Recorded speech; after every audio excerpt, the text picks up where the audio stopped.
Hello friends, কেমন আছো সবাই? আশা করছি সবাই ভালো আছো। আজ শুক্রবার, আজ তোমাদের সামনে একটা পার্সেল আনবক্সিং করব। দেখতেই পাচ্ছ একটা বড় পার্সেল চলে এসেছে। উপর থেকে ছবিটা দেখে তোমরা নিশ্চয়ই বুঝতেই পেরে গেছো ভেতরে কি আছে।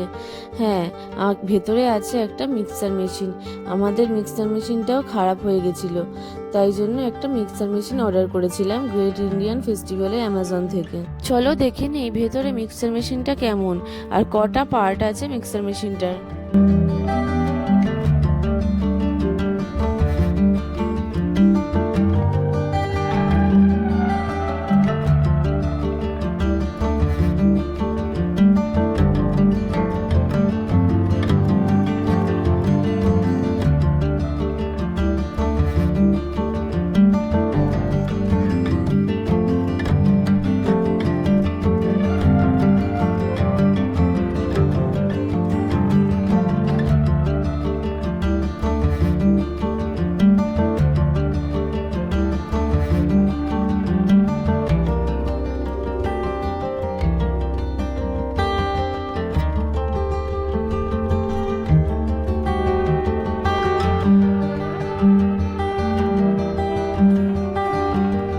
মিক্সার গ্রাইন্ডারটা হচ্ছে বস কোম্পানির মিক্সার গ্রাইন্ডার, আর এর মধ্যে ফ্রুট জুসেরও সেকশন আছে। প্রত্যেকটা পার্টি দেখছি খুবই ভালো। আর একদিন তোমাদের সামনে অন্য আর একটা ভিডিওতে একটা ফ্রুট জুসের রেসিপি করে দেখাবো নতুন মিক্সার গ্রাইন্ডারে। এখন তোমাদের সামনে একটা খুব সুন্দর রেসিপি করে দেখাবো।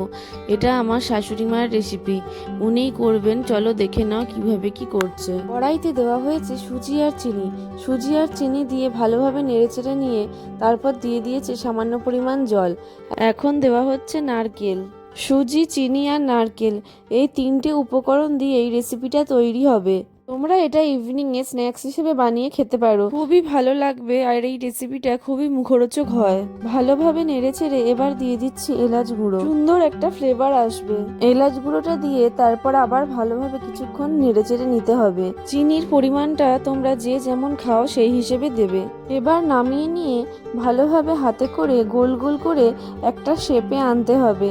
এখানে আমরা চামচ ইউজ করেছি, চামচের পিছনটা দিয়ে এইভাবে একটা ডিজাইন করে নিয়েছি। দেখতে কিন্তু বেশ সুন্দর লাগছে। এইভাবে সবগুলো করে নিতে হবে।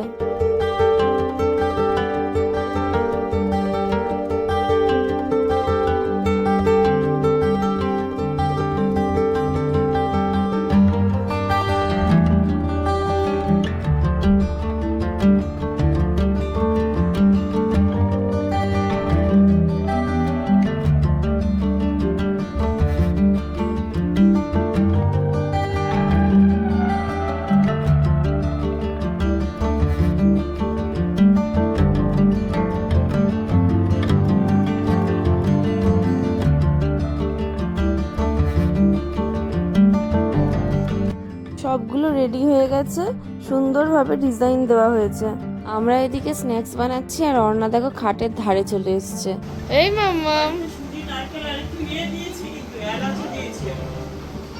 ওকে এখন সব সময় চোখে চোখে রাখতে হয়, কখন কি করে ফেলবে তার ঠিক নেই। অর্ণাকে ওর দাদুর কাছে দিয়ে এবার আমরা রেসিপিটা কমপ্লিট করব। কড়াইতে ভালোভাবে তেল গরম হয়ে এলে এইভাবে ছেড়ে দিতে হবে তেলের মধ্যে, আর ভালোভাবে এপিট ওপিট উল্টে ভেজে নিতে হবে। লো ফ্লেমে ভাজতে হবে, হালকা হালকা লাল লাল হয়ে আসলেই তুলে নিতে হবে। খুব সুন্দর একটা ইজি রেসিপি, যখন তখন বানিয়ে ফেলতে পারো ইভিনিং স্ন্যাক্স হিসেবে। এই রেসিপিটা খুবই মুখরোচক, তোমরা গরম গরম পরিবেশন করবে, খুবই ভালো লাগবে খেতে। ব্লগটি কেমন লাগলো অবশ্যই তোমরা লাইক, কমেন্ট, শেয়ার করবে আর আমার চ্যানেলটিকে সাবস্ক্রাইব করে পাশে থাকবে। দেখা হচ্ছে পরের একটি ব্লগে।